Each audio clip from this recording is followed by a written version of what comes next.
So we will see how land and soil interconnect and how all of that will interconnect with food, with water, with air, with fashion, and with our life, so to speak. Sadhguru, you embarked into a 100-day motorbike journey from London to India, covering 30,000 kilometers across 25 nations. You are doing this as part of the SaveSoil campaign, calling on policymakers to make soil regeneration a priority. You are not young anymore. Embarking on such a journey is quite extraordinary. Sadhguru, can you first tell us about this campaign? What is the vision and what is the ambition behind the campaign? Namaskaram, Thiaw, Ibrahim. Thank you very much for having us here and your support. And this has been your life's work in many ways. What I'm seeing is, there is so much happening in the world, there are so many concerned people, but still when it comes to concerted action, it is not one-pointed, it's many-pointed. I'm not questioning the significance of other aspects, that is also significant. But soil is like the cream of the land or the cream of the planet itself. When I say cream, it takes certain amount of time for the cream to come up, and the cream has come up over millions of years. And our life has come out of this cream, which we call as topsoil. And that topsoil is in serious danger right now. We are heading towards an extinction of this. What extinction of soil simply means is, soil or the topsoil particularly is the largest living system, not just on this planet, but in this universe. In the known universe, there is no other material like this that can sprout life the way this topsoil sprouts, whether you see a worm or an insect, bird, tree, animal, man, woman, everything has come out of this. But we have put this to great risk and danger right now. Yes, there are other concerns of rainforests, oceans and everything, but I think if we just stay out of it, they will be fine. They will all come back by themselves.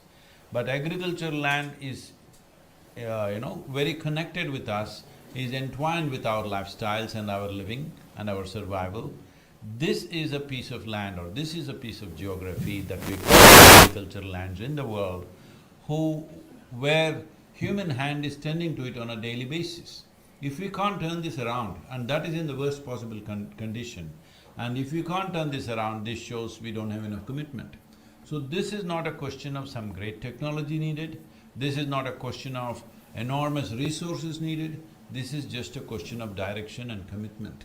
So I thought we should bring focus to this because as I spoke to various ministries, agriculture ministries across the world, what I discovered was most nations are still treating soil as an inert substance that you can manage by adding or discounting some chemical in it. Soil is the largest living system, and first thing is this must come into human consciousness that we are dealing with life, we are not dealing with a material. Soil is not a resource, soil is the source of our life. If we do not rejuvenate that, if we do not enhance the power and the quality of that soil, the power and quality of our own lives will go down, the life of every other organism will go down. Why this urgency? You already accused me that I am not young enough for this.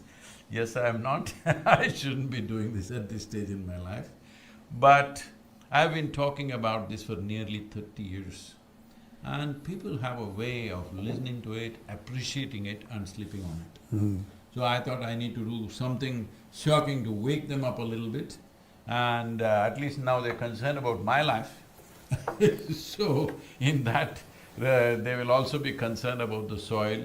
Why I'm doing this is, see, people in any given nation, nowhere in any given country have they ever spoken. 60% of the population have never of their nations or the planet or even the long-term well-being of their own children. They have not spoken. So in a democratic country, we have not elected governments to do something fantastic, we have elected governments to fulfill the mandate of the people. Where is the mandate from the people? So this movement is focused towards creating that 60% of the world's electorate to stand up and say, yes, we are concerned about soil, We are interested in long-term well-being of the planet and the future of our children. Because without this, democratically elected governments cannot go ahead because their own term is 4 to 5 years. If they have to commit to an action which will take 15, 20 years to bear results, it needs people's mandate. That's what I'm trying to create, to bring the people's mandate by moving 3 to 4 billion people on the planet. Fantastic. Well, really well said. When you said soil is not a resource, it's a source. It is a source. Soil has different names. Soil is food. Healthy land is clean water. Sustainable soil conservation is climate action. Biodiversity conservation, poverty reduction. Soil is fashion. Think about it when you buy a new t-shirt. Healthy soil sustains the economy. I guess that is the reason behind the campaign and the Conscious Planet movement that you have created, isn't it? So what do you say to the young girl or the young boy in the street about what their contribution specifically can be to conserve soil and to save the planet? See, Ibrahim, you're heading this agency, the UNCCD, which is combating desertification. I'm not here to tell you the horrific facts about soil to you. You are the man. But you can tell it to the people in the street. I'll say it in a different way. Because I'm not a scientist, let me say it in my way. This happened in 2060. A few scientists got an appointment with God. They went there and they told him, hey old man, you've done pretty well with creation. But today everything that you can do, we can also do, it's time you retire. God said, oh, is that so? What is it that you can do? So they dug up little soil, made a vague image of a human child and did certain things to it and it came alive. The child became alive. God said, oh, that's very impressive, but first get your own soil. So it doesn't matter what in your life you are using right now, what you see as living things around you, everything, from a tree to a plant to a worm to an insect, human beings, animals, your clothes, your food, the table, the furniture in which you're sitting, just everything. Everything in your life is from the soil. And there is no such material in the entire universe. This is not something that can be substituted. The only way is to keep the soil rich if you want the life rich. So doesn't matter who you are, what you're doing, you must understand you're constantly dealing with soil. The very body that you carry is soil. Will you get this now? Or will you get this when we are buried? This is the only question. If we get it now, we can turn this around, we can make a huge difference. If we get it then, we still make good manure, but it's late. So are you saying that the young boy and the young lady in the street can do something about Save Soil? Yes, they can do something. See, our school children in Tamil Nadu, when I spoke to our children, they said they are going to get 10 million children in India to write to the Prime Minister. So right now we have not reached 10 million, but few hundred thousands have happened. I'm sure Prime Minister's office will be inundated with children's messages. But once this happens in every country, no leader will be able to ignore it when he knows people are concerned about it. The most important thing is people have not spoken till now. So, without getting them angry, it's very important, everybody says, let's go, let's get the thing, the evil people who did this. I want everybody to understand, this did not happen because of any evil design. This has happened in pursuit of human happiness and well-being. So that means every one of us are partners in this destruction and every one of us should become part of the solution. This is not an agitation, this is not a protest, this is not an activism against any particular industry or lobby. I think all of us need to get together to turn this around because this is a problem of that size. If we want a solution, every one of us should be a part of it. Fantastic. Sadhguru, you are expected to attend the 15th session of the Conference of the Parties to the UN Convention to Combat Desertification. This conference will be held in Abidjan, Côte d'Ivoire, in West Africa, from 9 to 20th of May. World leaders, ministers, civil society organizations, experts, the world will rally to Abidjan by thousands to discuss the issue, the very important issue of land and soil. And we very much we are looking forward to your participation to this conference. I believe Abidjan is one of the cities that you will be visiting during that 100-day. What do you expect from a conference of the parties like this one in Abidjan, and what do you hope to accomplish there? One thing I would request yourself and UNCCD as a whole to in some way get the focus more on topsoil. The other concerns are there, I'm not saying you should give it up. But in terms of simple policy, we must bring the concern to this. This is what I would like to appeal to these 197 nations, including the European Union, which is an important part of setting an example. The important thing is this, that there must be an incentive for a farmer to raise the organic content. Right now, there are various products which are considered organic. What are the other products? They are definitely not inorganic, we know that. So, if we change the label itself, that it is a certain percentage of organic content, for example, right now, Northern Europe has 1.48%.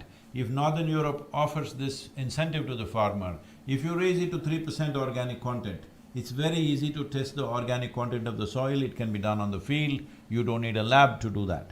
So if that is done, this product, by converting the land into 3% organic, or 3% is not the best thing. 3% is starvation diet for the microbial life. But at least let that much happen because at least they stay alive. Below that, they are dying and desertification is happening means microbial life is being starved to death, that's what it means. So at least keep them alive, and as it raises, you label the product according to its organic content. In the meanwhile, the businesses and industry can jump in and see that the farmer gets the carbon credit.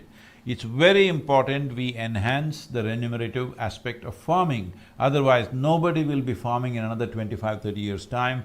We have seen in India, out of 63% of the population which is in farming, not even 2% want their children to go into farming. This is a disastrous future we are looking at, because this magic of turning mud into food is not a simple thing. It's a very complex thing, but the knowledge is intrinsic, so people are not valuing it. Most educated people cannot grow a crop, they cannot do it. It is not in their capability to do that. So another thing is the product will find different ladders in the marketplace, 3%, 4%, 5%, because we have enough science to tell you that if the organic content in the soil is 3%, what are the extra micronutrients which are present in that food, and what are the health benefits, what are the preventive health benefits, all this is well established. We just need to collate this and establish a roadmap that the whole world moves towards a minimum 3 to 6% organic content in the next 8 to 12 years' time. It is very much doable, because just if you bring cover crops in summers or winters according to the nature of one's climate, just the cover crop and plow it back into the land, if you do this, within 6 to 8 years, most lands will reach 3% minimum. So, it is not doable, nor does it take enormous amount of money, it is only a question of single-pointed direction and commitment. What we have seen in India is, to put cover crops, if government has to give subsidy for the seeds to be thrown into the soil, out of which you are not taking any crop, it is just being used as humus. If you have to do that, it just costs 450 rupees per acre, which is just 5 euros or less than 5 euros per acre. Every nation can do this. It does not need heavy budgets. If you want to do it within 2 to 3 years' time, it'll cost a little more money. But if you want to do it in 6 to 8 years' time, every nation can do it. This is not happening only because of lack of singular direction and commitment. That's what I would like to bring to the COP15 in Ivory Coast, that these 197 nations, if they look at it this way, that a singular focus towards topsoil and a commitment towards that, this doesn't take money, this doesn't take any great technology, every nation, poor or rich, can do it and it should be done. if you are interested in the future of this world and the future generations, UNFAO goes about to say the food that we are eating right now belongs to the unborn child. Yeah. Eating up the food of the unborn child hurts me deep in my heart. It feels like we are committing a crime against humanity itself.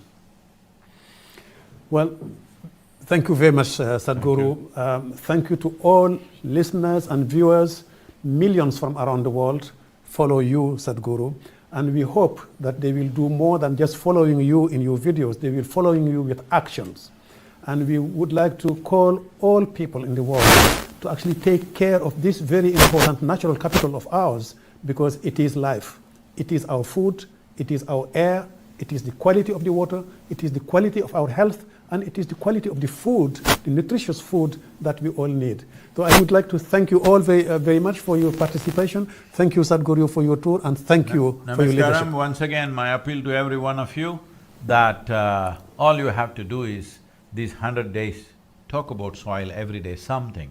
Please research by yourself, or SaveSoil.org is there. Otherwise, UNFAO, World Food Programme, UNCCD, many conventions, they have their website, there's a whole lot of information. Take something, make it your own, and talk about soil for these 100 days in a concerted way. The world talking about soil and shifting the narrative towards soil is very vitally important right now. This is once in a… Will we be that generation of disaster, or will we be that generation which was sleeping through the thing and landed up in the disaster and later on we will grieve about it? This is not a disaster we can allow to happen. We can mitigate this, and this is both a challenge and a privilege for our generation, that we are in this cusp of time that we can turn it around. But if this is attempted after 30 or 40 years' time, this will be extraordinarily difficult, and most probably we will not be able to do it. This is just the time. This is our time. Let's make this happen. Thank you very much. Let's make it happen. Thank you. Thank you.